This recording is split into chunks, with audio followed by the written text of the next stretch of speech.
Alright guys, a quick one. Here, I'll detail how to download and install app in laptop.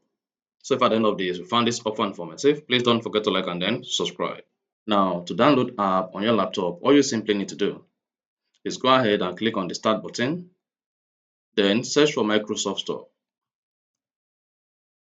and then go ahead and click on the open button to open the Microsoft Store. Once the Microsoft Store is opened, this is what you're going to see. So this is how my Microsoft Store interface looks. On the left, you have access to different games that you can download.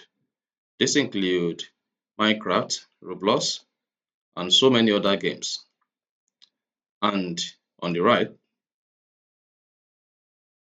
and if you click on apps, you have access to various applications you can download and install on your laptop.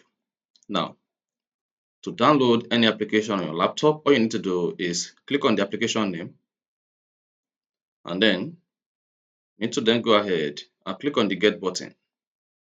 Once you click on the get button, this is going to download the application and install it on your Windows computer.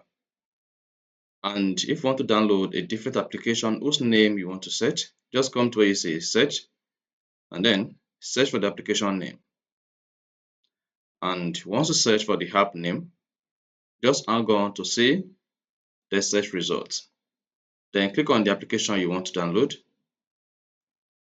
Once you click on it, locate and click on the install button or the get button as well to download and install the app on your PC. And if you have downloaded the application, you can just come to where you see download at the bottom left, click on it. Then you're going to see all applications you have that are currently downloading and all the application you've downloaded on your laptop. You see that? And then if you want to update any of the application under update and download, just come here and click on update, and then you are good. So that's exactly how to download and install app on laptop. So if you found this offer informative, please don't forget to like and then subscribe.